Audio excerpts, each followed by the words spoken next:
Jesus Christ is able to meet every need in accordance with his will. But it's just such a small outlook.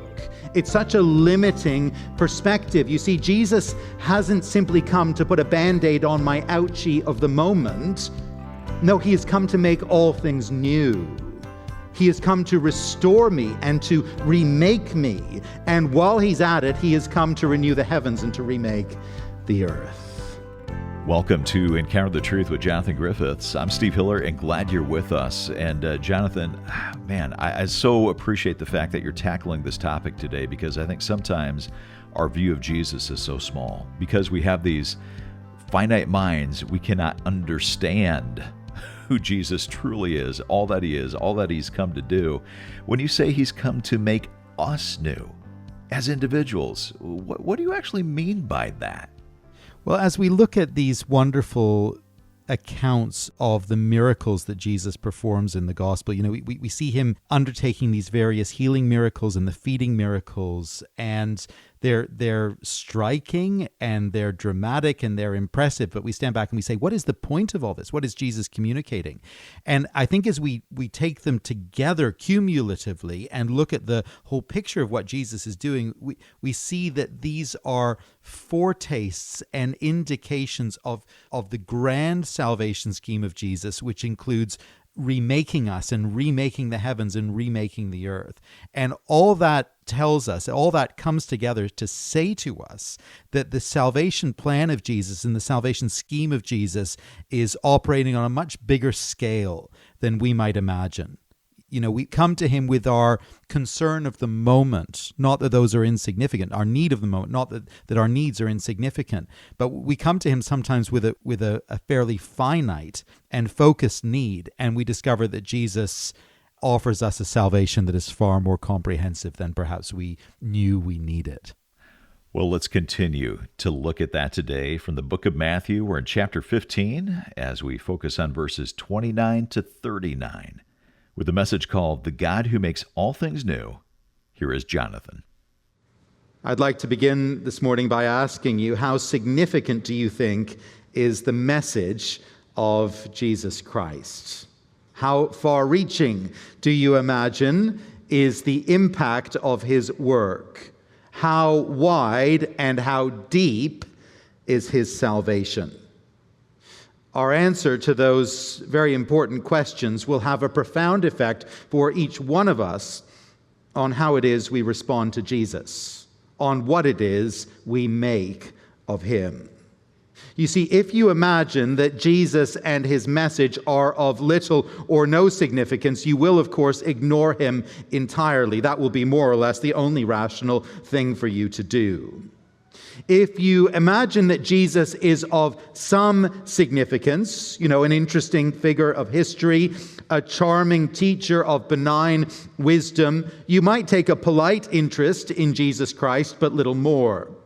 If you sense that Jesus did and said quite meaningful things, kind and merciful things, and that he spoke words of some weight and of some meaning, you might feel inclined to incorporate some of his teaching into your way of life. You might take seriously the Golden Rule.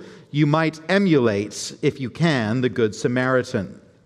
Well, here in Matthew chapter 15, Jesus sets out to show us that his word and his work are of profound and life-changing significance for each and every person in this world, and even for the very creation itself. He sets out to demonstrate that the scope and the impact of his work, of his salvation program, the scope and the impact are bigger and wider and deeper and grander than anything you and I have ever imagined. And he shows us these things in order that our hearts might be filled with wonder, that we might turn to him in complete trust, that we might live to bring him glory. He shows us these things. He demonstrates these things that we might find each one of us in him our everything, and then give to him our all in all. How significant is the message of Jesus Christ?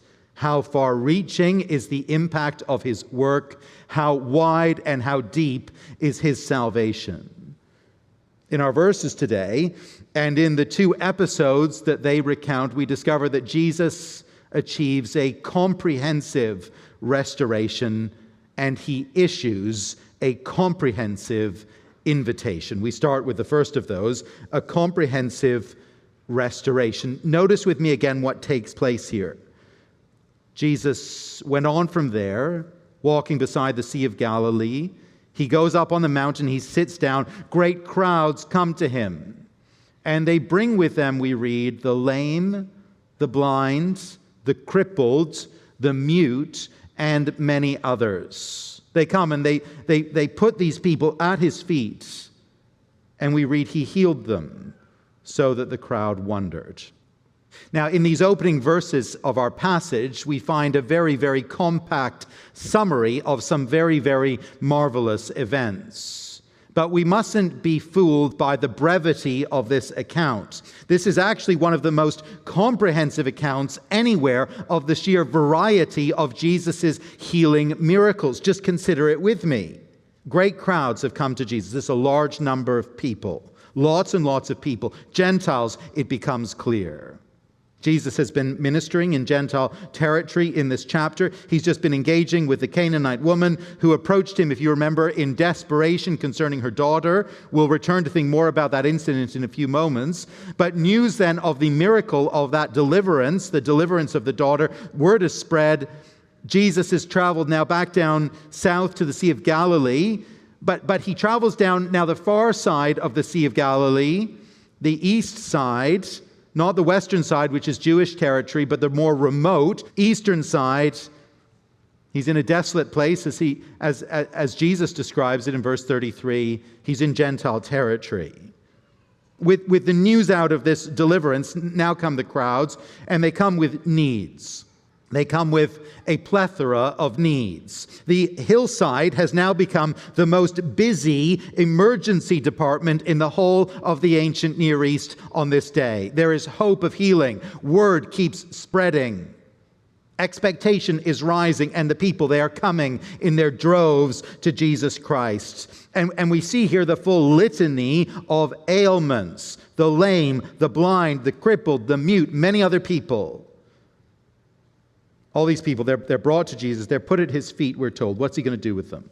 He's healed plenty of people before, but will he heal and help these people today in this desolate place? Will he extend grace to these Gentiles, these non-Israelites, these outsiders? Or will he tell them, look, I came for the people of Israel. I can't possibly take on all this international work. It's too much. It's not my mandate. I'd love to help if I could, but it's beyond the scope, you understand. Well, No, that's not what he does. What does he do? It's put so simply. But what wonder is contained in these words? What relief, what help, what life transformation? We read that he healed them. That's what he did. Simply, but wonderfully, he healed them. Lives transformed, and the picture is marvelous. The crowds, they're moved to wonder, verse 31, when they saw the mute speaking, the crippled healthy, the lame walking, the blind seeing. Picture it with me. Imagine the atmosphere, feel the emotion. There's little Chloe, who never spoke a word in her life, mute. Her parents, they'd taken her to every audiologist, every speech therapist, every expert, but she'd never spoken a word, and now suddenly she's speaking. The tears of joy. And then there's Billy, in a wheelchair for 25 years after an accident down at the plant. Unable to work. His wife and kids had fallen into poverty. The marriage had collapsed under the weight of the pressure of this. He was a broken man. Life seemed over for him. No hope, no prospects. But a friend brought him. And suddenly, he's out of the wheelchair. He's healthy. He's whole again. Then there's Sarah. Her sight started to fade in her late teens. And by her mid-20s, she was totally blind. No one knew why. No doctor could do anything to help. It was a slow and steady grief for her as she lost her sight by degrees. And now here she was 20 years later. And she had missed so much by this time. Totally dependent on her parents still. And they were elderly by this time. But they brought her to Jesus, and suddenly the lights have come back on. Suddenly it's 20/20 vision. And it's as though her life has started afresh in an instant. The healing touch of Jesus Christ has transformed countless lives. Something marvelous, something miraculous has happened here. Here on the other side of the lake, in the remote place in Gentile territory, the God of Israel has done something wonderful and gracious and merciful and miraculous for these Gentiles, and they know it, and they respond in the only way that makes any sense. Verse 31, they glorified the God of Israel. It's a lovely scene. It's a hope-filled scene. Tears, shouts of joy, hugs, so much more. What does it mean? Is it simply a feel-good moment that sort of warms the heart and gives us a window into the compassionate kindness of Jesus? Well, it certainly does those things. But there's more here to this. There's more than meets the eye.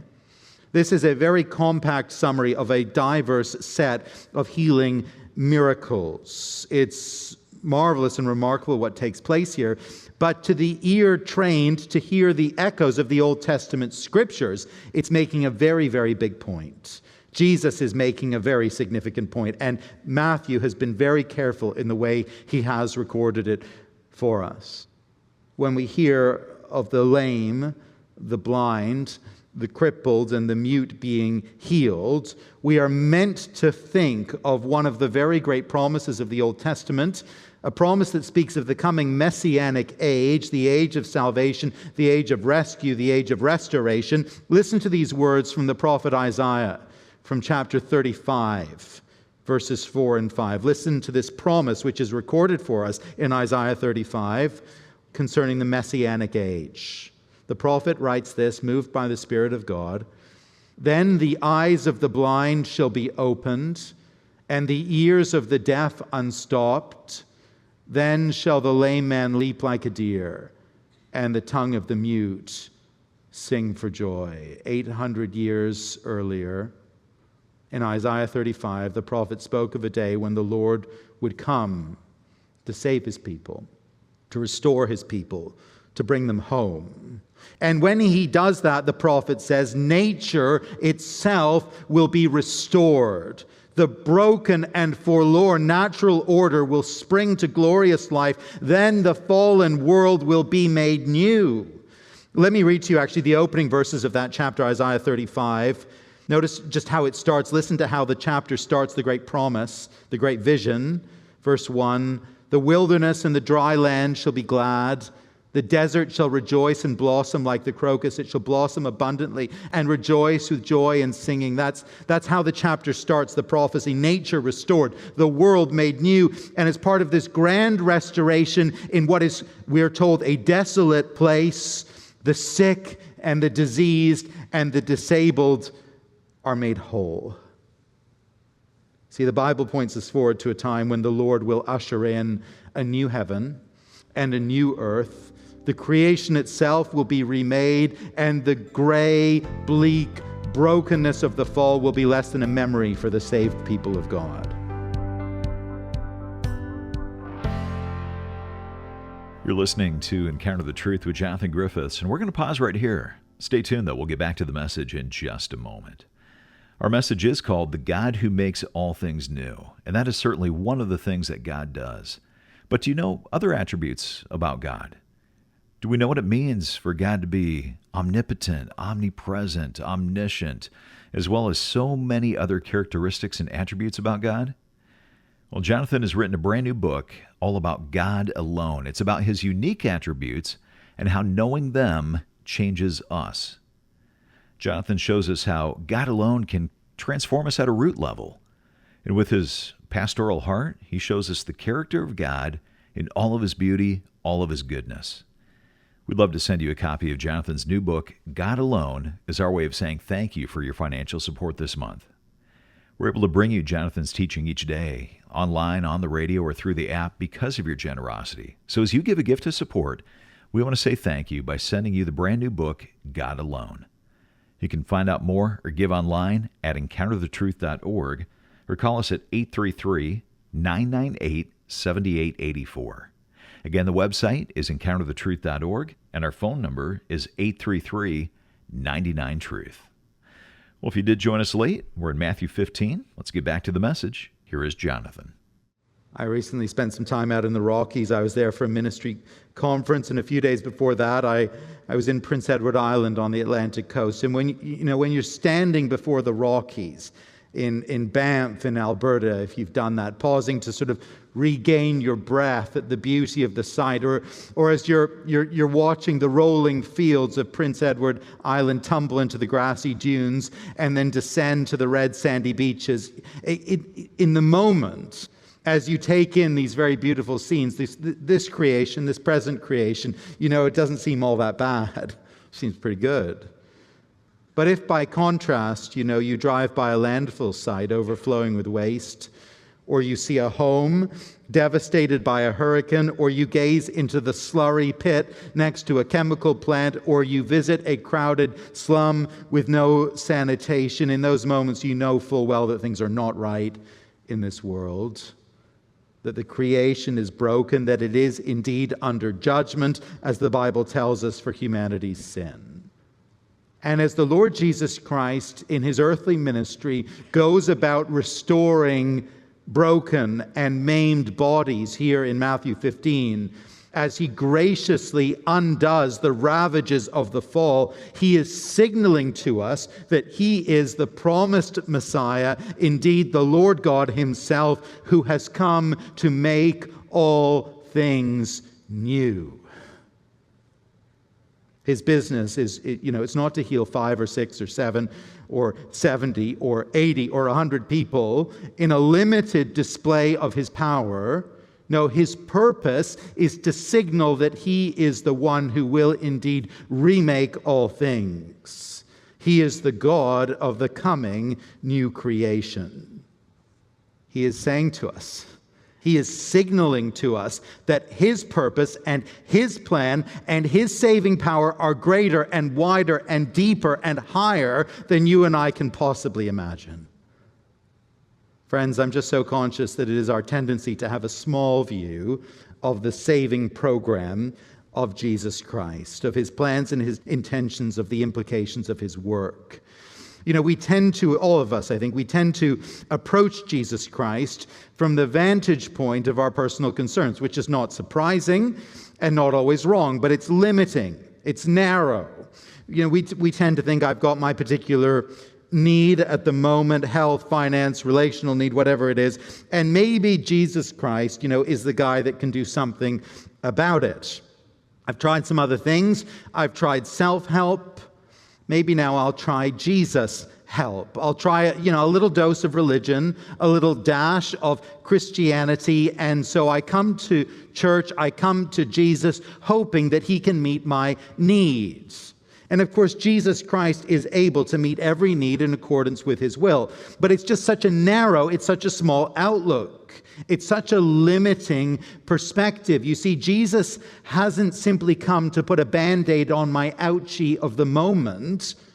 No, he has come to make all things new.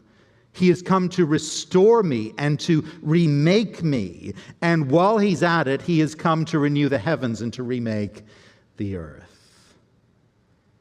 We've said before often enough that all the miracles of Jesus in the Gospels point forward to his greatest miracle of all, the saving, cleansing, redeeming work that he accomplishes at the cross. And when we think about it, all the suffering and all the devastation of this world traces its way back, all of it, to the fall, when our human parents first rebelled against the God of creation in the Garden of Eden and invited his judgment upon this world. And for the curse of sin to be overturned, for the tragedy of the fall to be addressed, Jesus would need to deal with the problem that stands at the root of it all, the problem of our guilt before the God who made us, the problem of our guilt before the God of justice and holiness, the problem of our guilt before God the judge. Sin is the root problem behind all suffering, of all disorder, of all that is wrong in this world. And for healing to come and for restoration to take place, the price of sin, it had to be paid. That's what Jesus came to do. That's what he achieved at the cross. And in these individual healing miracles, each one of them, Jesus is pointing us to the breathtaking implications, the glorious outworking of his saving work at Calvary. Now, we need to be clear. Jesus nowhere promises to take away all our suffering in this life. He never promises to heal every physical disease for his people this side of heaven. If you ever hear anyone promise that, you have to ask yourself the question, why do we attend Christian funerals? Why? That's not the promise of these miracles. But what Jesus does promise is to include all who trust in him, in a new creation, in a world made new where suffering is no more. And we need to look at these miracles by the seaside and see in them a clear pointer to the new creation.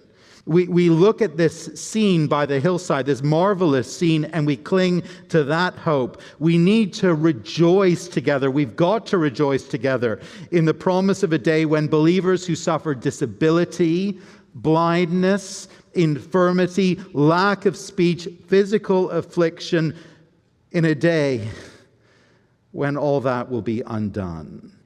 In a day when, because of the cross of Jesus Christ, we will gather together at the feet of Jesus as a people wholly restored, in bodies made new. That's where this picture is taking us. That is where this scene points us. When Jesus performed these miracles of healing, the people responded in really the only way they could. Verse 31, the crowd wondered when they saw the mute speaking, the crippled healthy, the lame walking, and the blind seeing, and they glorified the God of Israel. Friends, look at the big and glorious and life-giving scene of restoration here. And with the crowd that day, let your heart be filled with wonder and your lips be filled with praise.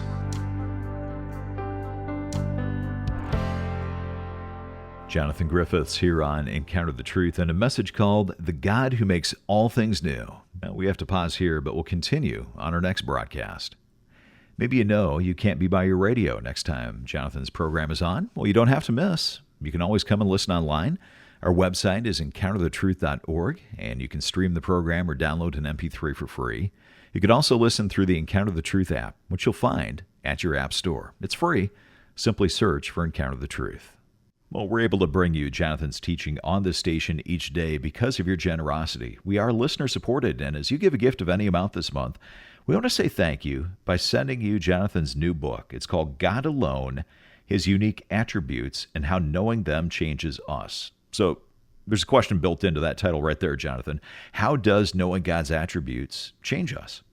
Well, knowing God as he has made himself known in Scripture is really the greatest need of the human heart. We were made for relationship with God. We were made in his image, and we were made for his glory. And if we live life without reference to him and without knowing him, our lives are profoundly empty, and we are without direction.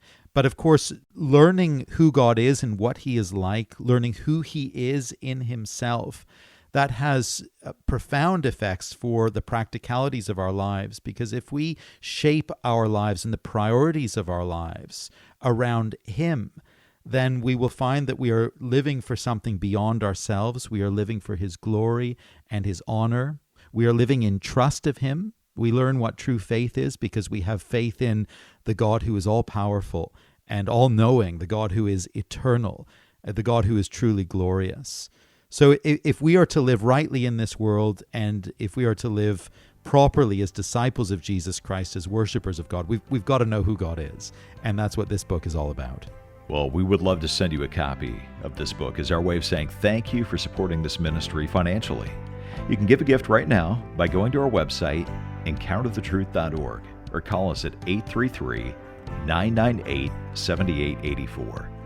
That might be easier to remember as 833-99-TRUTH, or again, our website is encounterthetruth.org. For Jonathan Griffiths, I'm Steve Hiller. Thanks for listening, and I hope you'll join us next time.